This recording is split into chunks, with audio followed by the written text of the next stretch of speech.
저부터 번갈아가면서 읽고 마지막 함께 읽겠습니다. 내가 전한 복음대로 다윗의 씨로 죽은 자 가운데서 다시 살아나신 예수 그리스도를 기억하라.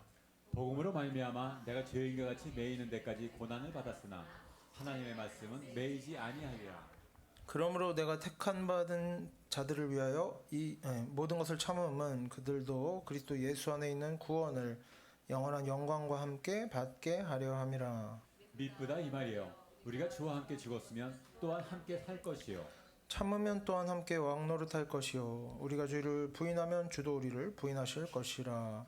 우리는 믿음이 없을지라도 주는 항상 믿으시니 자기를 부인하실 수 없으시리라. 네. 이 바로 앞부분까지 사도 바울이 디모데에게 고난에 동참하라는 메시지를 계속해서 전하고 있었습니다. 그리고 오늘 본문도 이제 같은 맥락에서 우리가 봐야 하겠습니다. 그래서 8절을 다시 좀 보겠습니다. 8절 제가 읽겠습니다. 내가 전한 복음대로 다윗의 씨로 죽은 자 가운데서 다시 살아나신 예수 그리스도를 기억하라. 디모데 후서에서는 지금 이 내용이 강조되고 있는데 우리가 전에도 이런 내용을 본 적이 있습니다. 사도 바울이 디모데가 이전에 사도 바울에게 배웠던 복음의 내용들을 가지고 다른 사람들에게 잘 가르쳐서 그들이 또 복음을 전하고 다른 사람들을 잘 가르칠 수 있도록 해라, 이런 내용이었는데 디모데후서 2장 2절에 나왔습니다. 제가 한번 다시 읽어보겠습니다. 2장 2절 없나요? 네.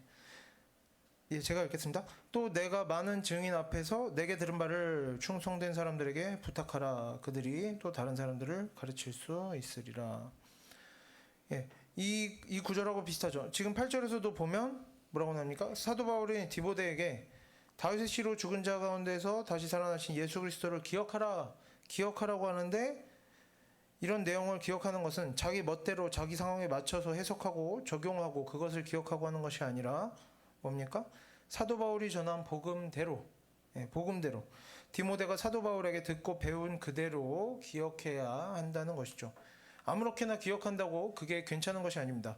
듣고 배운 그대로 기억하는 것이 가치가 있다. 우리가 복음을 전하고 하나님 말씀대로 살 때 사람의 욕심 때문에 우리가 자꾸, 이 시대에도 이런 이단들이 있었던 거죠. 자꾸 새로운 얘기를 하려고 하는 이단들.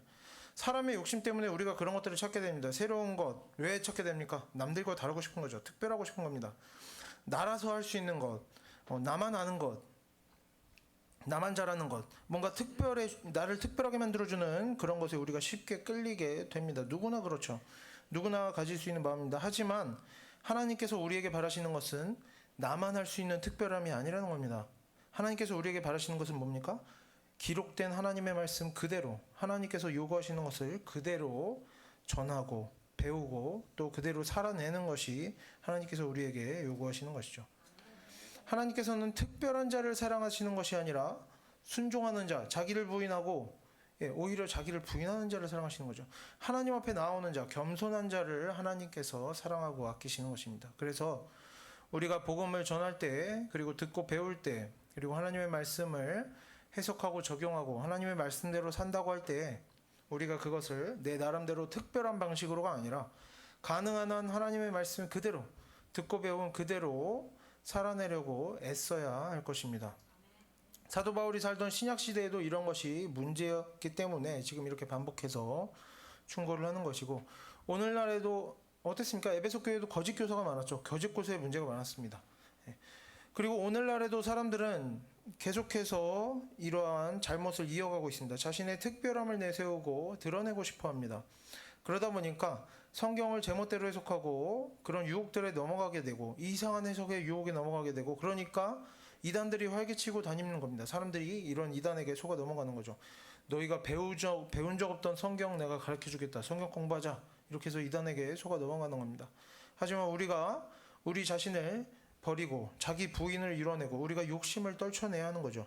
욕심을 떨쳐내고 겸손하게 하나님 말씀 앞에 나온다면 하나님께서는 우리가 하나님 말씀에 온전히 순종할 때 우리에게 세상이 줄 수 없는 만족감, 세상이 줄 수 없는 차고 넘치는 복을 주시고 우리가 하나님의 영광에 동참할 수 있도록 은혜를 베풀어 주실 것이라 믿습니다.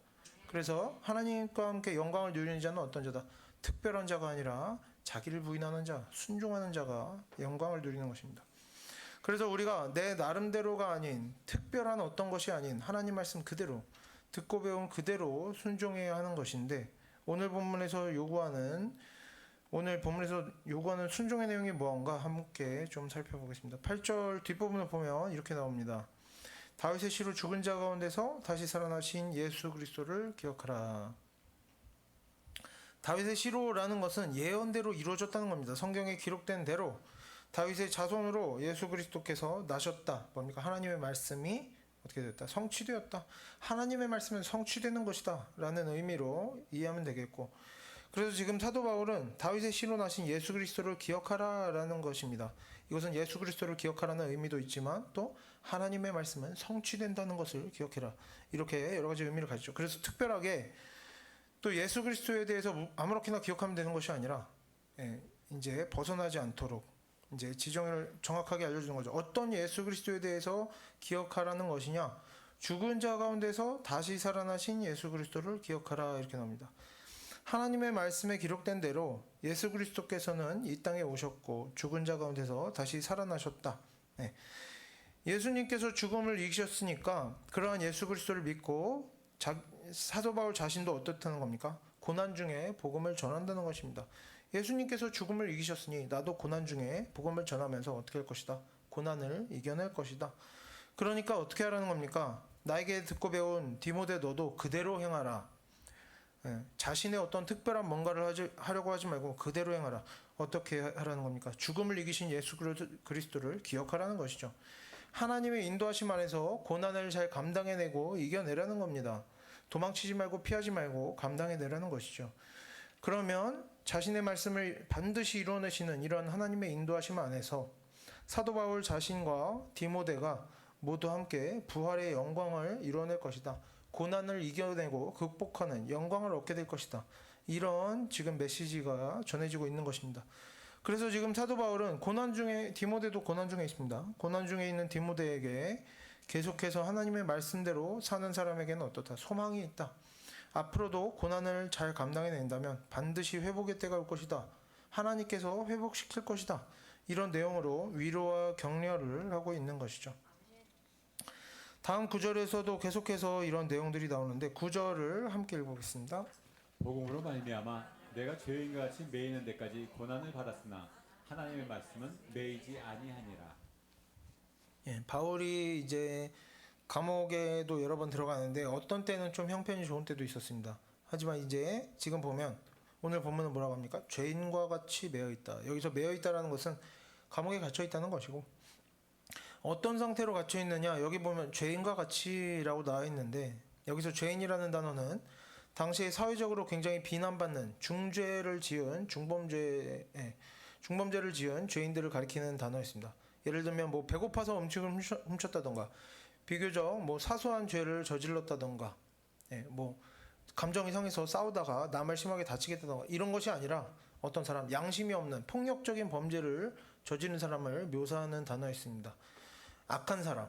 그리고 당시 시대에서 이런 죄인에 속하는 사람들은 어떻게 되었느냐? 주로 체포된 후에 고문을 당하거나 손과 발이 잘리고 눈이 뽑히는 등의 벌을 받았다고 합니다. 물론 사도 바울이 그런 일을 당하진 않았지만, 손과 발이 잘리진 않았지만 이제 고문을 당했을 수는 있겠다, 이렇게 생각을 해볼 수가 있겠죠. 물론 사도 바울은 복음을 전했다는 이유로 감옥에 갇힌 것입니다. 중범죄를 저지른 것이 아니라. 하지만 어쨌든 이 죄인이라는 단어를 통해서 그 취급이 매우 안 좋은 상태였다. 우리가 이것을 예상해 볼 수 있겠고, 다음으로는 이렇게 나옵니다. 하나님의 말씀은 매이지 아니하니라. 나는 매였지만 하나님의 말씀은 매이지 않는다. 어떤 뜻입니까? 복음을 전하는 사람은 붙잡아둘 수 있지만 복음은 붙잡아둘 수 없다는 거죠. 사람의 인생은 흐름이 멈출 수 있습니다. 아무것도 못할 수 있고 실패할 수 있죠. 하지만 우리가 망해도, 내가 망해도 하나님의 일하심은 멈추지 않는다. 하나님의 일하심은 방해받지 않고 피해를 받지 않는다는 겁니다. 계속해서 끊임없이 앞으로 나아간다는 것이죠. 하나님의 일하심에는 실패가 없다는 겁니다. 내 인생은 실패할지라도 하나님의 일은 실패함이 없다. 사도 바울은 많은 고난을 감당하였고 많은 수고를 하였습니다. 할 말이 많죠. 나 이렇게 수고했다. 나 이런 일도 겪었다. 그러면서도 이렇게 많은 일들을 감당했으면서도 자신이 아니면 안 된다거나 자신의 인생에 어떤 걸림돌이 있으면 하나님의 일이 방해받는다라고 생각하지 않았던 것입니다. 오히려 자신이 이렇게 갇혀있고 중범죄자로서 안 좋은 취급을 당하고 있어도 하나님께서는 쉬지 않고 일하시고 실패가 없으시다. 복음은 전혀 방해받지 않고 지금도 전해지고 있다라고 고백하고 있는 것입니다. 나의 실패가 하나님의 실패는 아니다라는 것이죠. 그리고 이러한 메시지는 또한 지금 디모데를 위로하기 위해서 이렇게 계속해서 주는 메시지입니다. 디모데도 에베소 교회에서 목회를 하고 있지만 자신이 복음을 전하고 사람들에게 권면을 하고 사람들이 좋은 모습으로 변화되어지도록 그런 소망을 품고 지도를 하고 있지만 그런 일들이 수월하게 이루어지지 않고 있습니다. 열매도 잘 나타나고 있지 않은 상황이라고 우리가 짐작해 볼 수 있죠. 그러니까 고난에 동참하라라고 하는 것이죠. 이런 상황에서 사도 바울은 디모데에게 고난에 동참하라고 하면서 우리 하나님의 일을 하는 일꾼들이 고난을 받고 방해를 만나고 실패하고 하고 싶은 일을 하지 못하고 있고, 그런 상황에 있더라도 하나님께서는 일을 잘 하고 계시고 자신의 일들을 잘 이루어 나가고 계시고 완성을 향해서 나아가고 계시다는 겁니다. 그래서 우리가 지금 상황이 좋지 않더라도 하나님을 생각하면 낙담할 필요가 없다. 결국에 우리의 소망, 어떤 소망입니까? 성도의 올바른 소망, 하나님의 뜻이 이 땅에서 이루어지기를 바라는 그 소망엔 결코 실패가 없다라는 것이죠. 너의 일이 방해받는다고 우리의 일이 방해받는다고 우리가 전한 복음이 열매 맺지 못하는 것은 아니라는 겁니다. 물론 이런 말을 들어도 자기 욕심을 버리지 못하는 사람들은 낙담할 수밖에 없습니다. 하나님의 일만 잘 되면 끝나는 것이 아니라 뭡니까? 하나님도 잘 되고 나도 잘 돼야 하기 때문에 낙담하게 되는 것이죠. 내 수고에도 열매가 있어야 하는데 하나님만 영광 받으면 안 되고 나도 같이 영광 받아야 되는데 나도 높아져야 되는데 왜 그렇지 않는가? 불만이 있게 되고 원망하게 되고 하게 되는 겁니다. 하나님의 말씀에 순종하는데도 왜 내 앞길이 막히는가? 자꾸 이런 생각이 들면 당연히 마음이 상하고 기분이 나쁘고 안 좋은 말이나 행동을 하게 되고 죄짓게 되고 주변 사람들과 틀어짐이 있게 되고 심지어 이런 마음이 있으면 어떻게 합니까? 열매 맺을 일도 열매 맺지 못하게 되겠죠.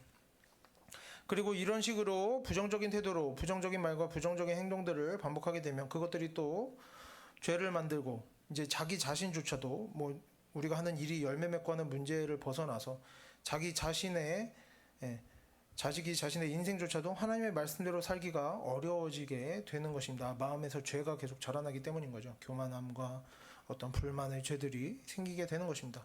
하지만 하나님의 말씀에 내가 순종했다는 것에 만족하고 모든 결과를 하나님께 맡겨드릴 줄 아는 사람은 자기 부인을 할 줄 아는 사람이죠. 그래서 이렇게 하나님께 맡겨드리고 의지할 줄 아는 사람은 내가 감옥에 갇히게 되면 어떻게 하면 됩니까? 어차피 지금 할 수 있는 일이 없기 때문에 가만히 있으면서 잘 쉬면 되는 겁니다. 물론 이제 고문을 당한다 이런 것들은 힘든 일이겠지만 또 몸이 자유로울 때는 어떻게 하면 됩니까? 할 수 있는 일에 최선을 다하고 나면 그만인 것입니다. 열매는 어떻게 된다? 하나님께 맡기는 것이라.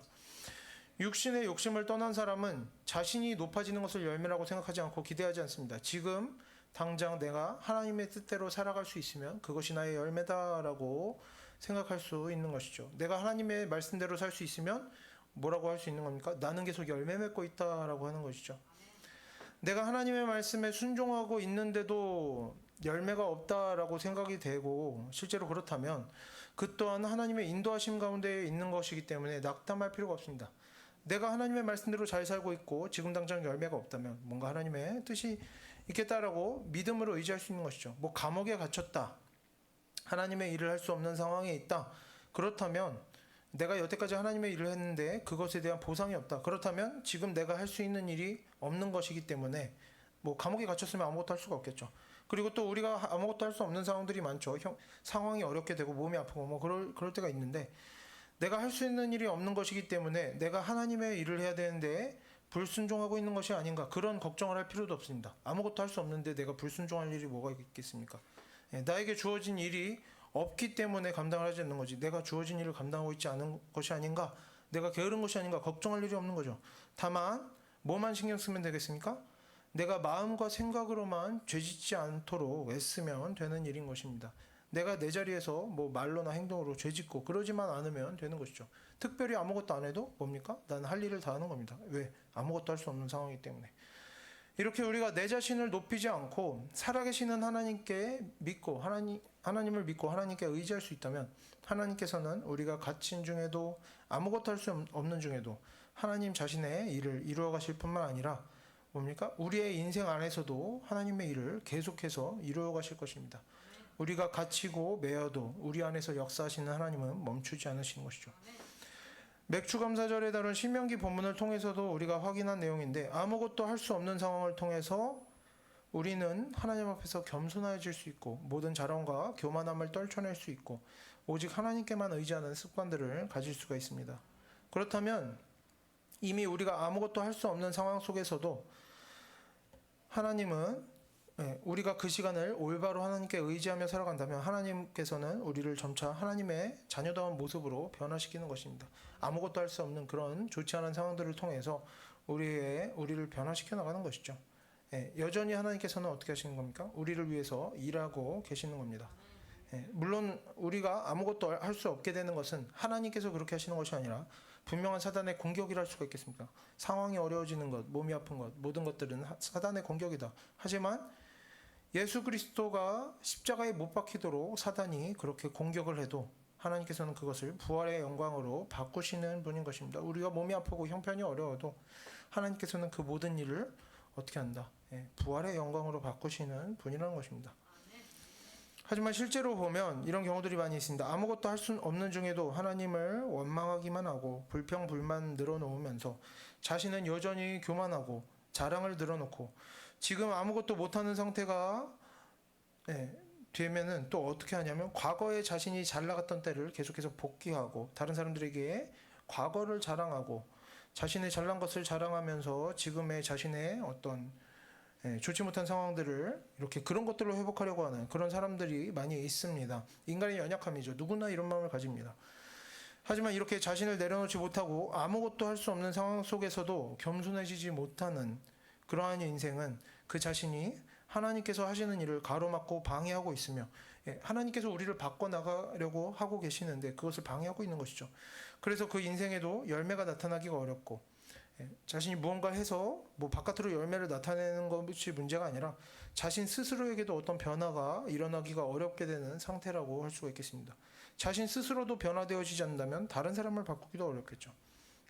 그래서 우리가 사도 바울처럼 하나님의 일을 하다가 실패했다고 느낄 때, 나의 길이 막혔다고 느낄 때, 혹은 자신이 아무것도 할 수 없는 상황에 있게 되었다고 느낄 때에는 우리가 어떻게 하면 되겠습니까? 자신을 돌아보면 되는 것입니다. 자신을 돌아보고 죄를 버리고 모든 자랑을 버리고 겸손하여지고 하나님께만 의지함으로 하나님께서 우리의 마음과 생각을 변화시키시고 하나님께서 우리의 인생에도 지금 일하실 수 있도록 우리가 하나님께 내 자신을 맡겨드려야 하는 것이죠.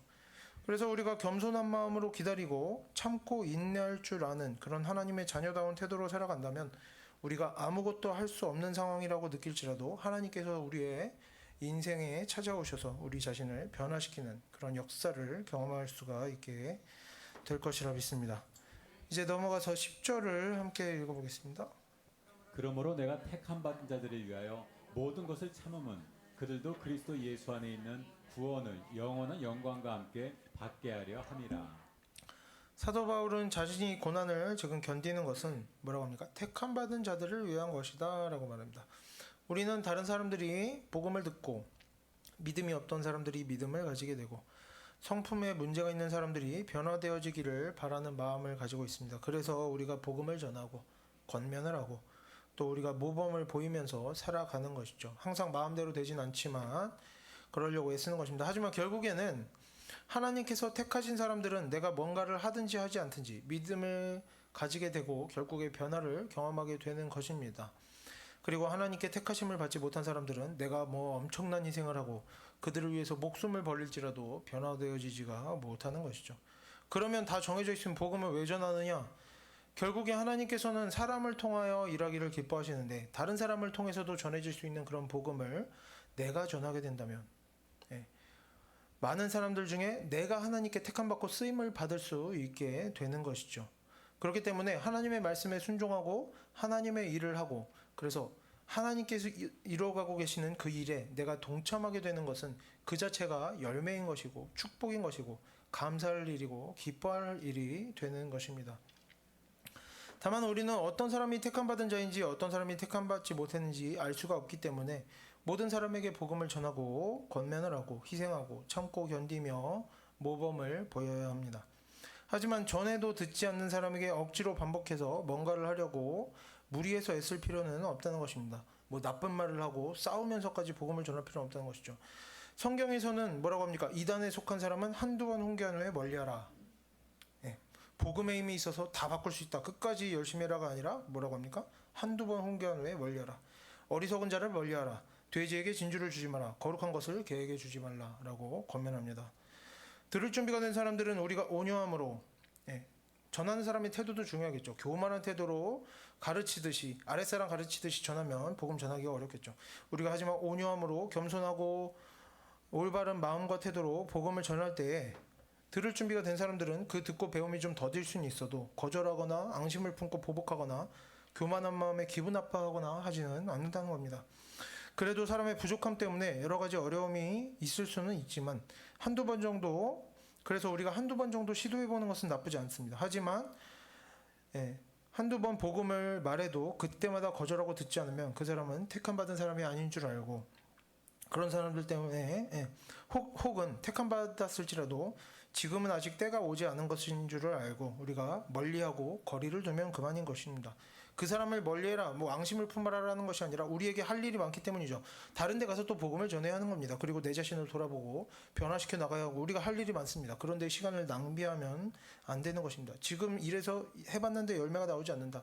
빨리 다른 데로 이제 노선을 변경을 해야 되는 것이죠. 우리의 인생을 아껴서 하나님께서 주신 시간과 에너지를 아껴 사용해야 되는 것입니다. 그래서 그런 사람들 때문에 우리가 낙담하거나 기분 상해하거나 분노하고 싸우고 악한 말하고 죄짓고 그렇게 불필요한 에너지를 쏟을 필요도 없는 것이고 우리의 인생을 낭비해서도 안 되는 것입니다. 그래서 사도 바울도 자신이 뭐라고 합니까? 모든 사람을 위해서, 불특정 다수를 위해서 복음을 전하려고 고난을 참고 견디는 것이다 라고 하지 않고 뭡니까? 택함받은 자들을 위해서 고난을 감당하고 있음을 고백하면서 지금 당장 눈에 보이지는 않더라도 내가 아무것도 할 수 없는 상황이라고 판단이 되더라도 택함받은 자들에게서는 반드시 열매가 나타나게 될 것임을 기대하는 것입니다. 그리고 뭡니까? 디모데의 인생에서도 지금은 열매가 보이지 않고 고난이 많을지라도 반드시 택함받은 자들의 변화되어지는 모습이 나타나게 될 것이라는, 그런 복음 전하고 권면을 하고 모범을 보이는 일들이 열매 맺게 될 것이라는 그런 소망을 보여주고 있는 것이죠. 그리고 이제 나머지 10절 뒷부분을 보면 이렇게 나옵니다. 그들도 그리스도 예수 안에 있는 구원을 영원한 영광과 함께 받게 하려 함이라. 사도 바울은 자신의 고난이 다른 택함받은 성도들을 어떻게 합니까? 그리스도와 함께 영광의 자리에 이르도록 하는 데에 도움이 될 것이라고 확신하고 있습니다. 하지만 지금 본문을 보면 먼저 그들도 이렇게 나옵니다. 그들도라는 건 뭡니까? 나뿐만 아니라 그들도 이런 말이죠. 이것은 사도 바울이 자신의 고난이 다른 사람들에게만 유익이 되는 것이 아니라 자신에게도 유익을 가져온다는 것.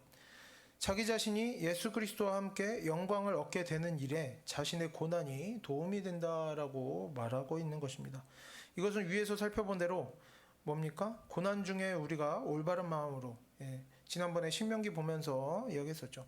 고난 중에 우리가 올바른 마음으로 하나님 안에서 계속되어서 스스로 돌아보고 변화되어진다면 이 고난의 시간들은 하나님께서 고난 중에 있는 우리 자신을 위해서, 우리를 위해서 온전히 일하실 수 있는 그런 시간이 된다는 것입니다.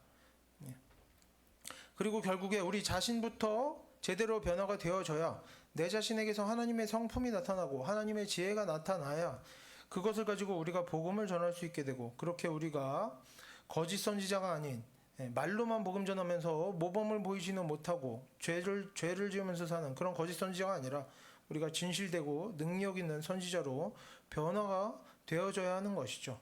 그래서 우리 자신이 이렇게 먼저 변화되어져야 우리의 수고와 인내와 고난을 견디는 일들을 통해서 열매가 나타날 수 있는 것입니다. 우리가 변화되어져야 누군가가 우리에게 복음을 전해 듣고 변화되어질 수 있는 것이죠. 내 자신도 변화시키지 못하는 복음이 다른 누구를 어떻게 변화시킬 수가 있겠습니까? 물론 우리의 인생에 고난이 없다면 좋겠지만 그럼에도 우리에게 고난의 시간은 찾아옵니다. 그래서 우리에게 중요한 것은 어떻게 고난을 피할까가 아니라 어떻게 고난의 시간을 잘 보낼까 하는 고민을 해야 하는 것이죠. 그래서 우리가 그런 고난의 시간들을 결코 헛되이 보내지 않고 하나님과 동행하는 시간, 변화되어지는 시간, 하나님 앞에서 낮아지고 겸손하여지고 내 모든 자랑과 죄와 교만함을 버리는 그런 시간이 되도록 해야겠습니다. 그래서 우리의 변화된 모습이 우리가 수고하여 하나님께 드릴 수 있는 우리의 인생의 첫 열매가 되도록 해야 하겠습니다. 예수 그리스도께서 하나님께 드려지는 첫 열매가 되셨듯이, 그래서 우리가 구원에 다 이르게 될 수 있었듯이, 우리가 우리의 인생의 첫 열매를 나 자신으로 하나님께 드리면 하나님께서 우리를 통해서 또 많은 사람들을 변화시키실 거라고 믿습니다. 세상의 상식 안에서도 당연한 이야기이지만 하나님 말씀 안에서는 더욱 먼저 우리가 변해야 우리 자신을 통해서 하나님께서 일하실 수 있고 열매가 나타날 수 있는 것임을 기억해야 할 것입니다. 그리고 우리가 다른 사람을 바꾸고 뭔가 멋진 일을 해내려고 하기 전에 언제나 우리 자신을 돌아보고 내 자신이 변화되어지기를 애쓰는 그런 성도들이 되기를 바랍니다. 그리고 우리의 말과 행동이 달라지고 우리가 모범을 보이기 시작하면 하나님께서도 우리에게 지혜를 주시고 복음을 전하게 하시고 우리의 말과 행동을 통해서 모범적인 모습들을 통해서 보고 듣는 모든 사람들 중에 택함받은 백성들에게서 반드시 변화가 나타나고 열매가 나타나게 되도록 만드실 것이라고 믿습니다. 11절을 함께 읽어보겠습니다. 미쁘다 이 말이여 우리가 주와 함께 죽었으면 또한 함께 살 것이요. 여기서 미쁘다라는 것은 13절에도 똑같은 단어가 나오는데 신실하다, 믿을만하다 이런 의미입니다. 하나님의 말씀은 어떻다, 신실하다, 믿을만하다라는 것이죠. 믿어도 된다, 그 말씀은 반드시 이루어진다 이런 것입니다. 우리가 주와 함께 죽었으면 또한 함께 살 것이다 이렇게 나옵니다. 여기서 주께서 죽고 사시는 것은 죽음과 부활을 말합니다. 이미 일어난 사건이죠. 그러면 여기서 우리의 죽음과 살아남도 우리의 죽음과 부활을 말하느냐? 맥락상 그렇지는 않습니다. 해석하는 과정이 있는데 복잡해서 여기서 설명하지는 않고, 일단 로마서 6장 8절을 보면 이렇게 나옵니다. 함께 좀 읽어보겠습니다. 로마서 6장 8절이 없나요? 네. 만일 우리가 그리스도와 함께 죽었으면 또한 그와 함께 살 줄을 믿노니. 로마서 6장 전체의 이 구절에 관련된 설명이 쭉 나오는데 먼저 제가 요약하겠습니다. 예수 그리스도께서 죽은 자 가운데 살아나신 후에는 사망이 다시는 그를 주장하지 못한다 이런 내용이 나오고, 그 다음에는 우리가 죄에 대해서 죽었기 때문에 이제 죄의 지배 아래 있지 않다. 예수 그리스도 안에서 그리고 하나님께 대해서 이제 살아있는 사람들이 되었다 이런 내용이 나옵니다. 죽었고 그 다음에 부활한다가 아니라 뭡니까? 죄에 대해서 죽었기 때문에 하나님 앞에서 살아있는 자가 되었다라는 것이죠. 이것은 동시에 일어나는 겁니다. 즉 우리가 죄에 대해서 죽었다면 하나님을 믿는다고 고백하고, 그래서 하나님을 믿는다고 고백하고 이제 하나님의 말씀대로 살기로, 죄를 멀리하기로 결단을 하였다면, 그래서 고난 중에 마음이 힘들고 어려울 때에도 말로나 행동으로 범죄하지 않으려고 애쓰고 하나님을 믿는 믿음을 우리가 지킨다면, 하나님의 말씀대로 살려고 하는 노력을 계속한다면 우리가 부활의 영광에도 반드시 동참하게 될 것이라는 뜻입니다. 우리의 고난은 결코 고난으로 끝나지 않는다. 반드시 영광에 이른다. 하나님의 신실하심이다. 이것이 하나님의 신실하심이다라는 것입니다. 사도 바울의 이런 소망을 보여주는 것이 바로 지금 이 11절의 내용이라 할 수가 있겠습니다. 이어서 12절도 함께 읽어보겠습니다. 참으면 또한 함께 왕 노릇할 것이요 우리가 주를 부인하면 주도 우리를 부인하실 것이라. 12절도 같은 내용입니다. 참으면 즉 고난을 잘 감당해내며 함께 왕 노릇할 것이다. 영광을 얻을 것이다. 그리고 만약에 어려운 내용이 아니죠. 주를 부인하면 주도 우리를 부인할 것이다. 여기서 부인한다는 것은 완전한 배교를 말하는데, 참으면 왕 노릇할 것이고 주를 부인하면 부인할 것이다. 이렇게 문장을 보면 지금 이 완전한 배교는 뭡니까? 고난 중에 참지 못함을 말하고 있습니다. 이것은 자연스러운 얘기죠. 사도 바울이 지금 어떻게 됐습니까? 복음을 전하다가 감옥에 갇힌 것이죠. 그러니까 감옥에서 나오려고 하면 뭐라고 해야 돼요? 내가 이제 하나님을 믿지 않겠다. 부인을 해야 되는 것이죠. 그러니까 이 두 가지가 같이 가는 겁니다. 즉 고난 중에 하나님 앞에서 겸손한 마음을 갖지 못하고 범죄함으로 상황을 이겨내려고 하거나 갑갑한 마음을 해소하려고 어떤 하나님을 부인하는, 이런 문제를 해결하려고 하나님을 부인하는 그런 태도들을 지금 본문에서는 배교라고 설명하고 있는 것입니다. 예를 들면 사도 바울이 중죄인 취급을 받으면서 고문을 당하면서 감옥에 갇혀 있는 상황에서 벗어나고 싶어서 나 이제 믿음을 버렸다, 풀어달라 이렇게 하면 당연히 배교하는 일이 되겠죠. 근데 또 사도 바울이 지금 누구에게 이야기하고 있습니까? 디모데에게. 디모데의 지금 상황이 어떻습니까? 에베소 교회에서 하나님의 일을 열심히 하지만 열매가 없고 뭐 힘듭니다. 그래서 힘들다고 어렵다고 모욕당하고 고난이 있는 이런 일들에 업신여기지 말라 되어 있죠. 모욕당하고 있는 것입니다. 모욕당하고 고난이 있는 이런 일들이 싫다고 디모데가 하나님께서 맡기신 일을 내팽개치고 떠나버리면, 혹은 하나님을 이제 하나님을 믿지 않겠다 뭐 이런 식으로 그렇게까지 할 일은 아니지만, 이런 하나님께서 맡기신 일을 내팽개치고 떠나버리면 그것도 뭡니까? 하나님 앞에서 죄가 된다는 것이죠. 배교가 된다는 것입니다. 여기서 주제는 뭐 배교가 뭐냐 막 이런 것들은 아니기 때문에 나중에 기회가 되면 좀 더 자세히 살펴보고, 어쨌든 고난이 있고 힘들고 어려움이 있다고 하나님께서 맡기신 일을 버리고 떠난다라는 것은 분명히 하나님께서 뭐라고 하시는 겁니까? 죄로 여기신다는 것이죠. 그저 우리가 말로만, 마음으로만 하나님의 말씀에 대한 그런 믿음을 지킨다고 그것이 믿음을 잘 지키고 살아가는 인생이라고 여겨서는 안 된다는 것입니다.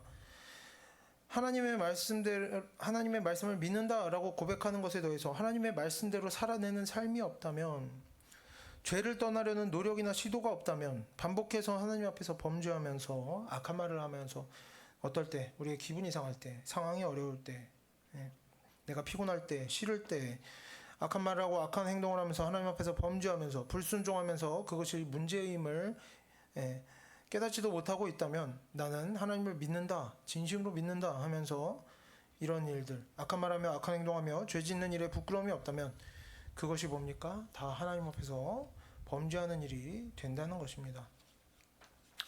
마지막으로 이제 13절을 함께 보겠습니다. 우리는 미쁨이 없을지라도 주는 항상 미쁘시니 자기를 부인하실 수 없으시리라. 좀 전에 이제 11절에서 설명했듯이 여기서 미쁨이라는 것은 신실한, 믿을만함, 이런 의미입니다. 그러니까 우리에게 미쁨이 없다는 것은 배교했다라는 것이 아니라 신실함이 없을지라도, 항상 한결같지는 못할지라도, 그죠? 어떤 사람이 믿을 만한 사람이려면 어떻게 됩니까? 한결같아야 되죠. 그 사람이 피곤할 때, 마음이 상했을지라도, 마음이 상할 때, 뭐 지쳤을 때, 몸이 아플 때라도 자신에게 맡겨진 일들을 다 해내고 다른 사람들에게 신뢰를 줄 수 있는 이런 사람들, 언제 어디서나 뭔가를 맡기고 부탁하고 해도 다 해내는 그런 사람이 뭡니까? 자신이 말했을 때 그것을 다 지키는 사람들, 나 이거 할 수 있다고 했으면 어떻게든지 해내는 그런 사람들이 신실한 사람입니다. 그런데 우리에게 미쁨이 없을지라도, 우리가 신실하지 못할지라도 주는 항상 미쁘시니 자기를 부인할 수 없으시리라, 이렇게 되는 거죠. 12절에서 사도 바울은 이 바로 앞에서 배교하는 자, 즉 자신에게 고난이 찾아온다고 그것을 견딤이 없이 범죄하는 자들에게는 이제 심판이 있을 것이다 이야기하지만, 13절에서는 12절의 9절에 대해서 보완하는 설명을 하는 것입니다. 우리에게 미쁨이 없을지라도, 그래도 우리가 한결같이 못할지라도, 우리가 그래서 악한 마음으로 악을 행하는 것이 아니라 때로는 연약해서 고난 중에나 지칠 때나 어려운 상황에서 몸이 아플 때 실수하고 후회하고 부끄러워하게 되는 경우들이 있습니다.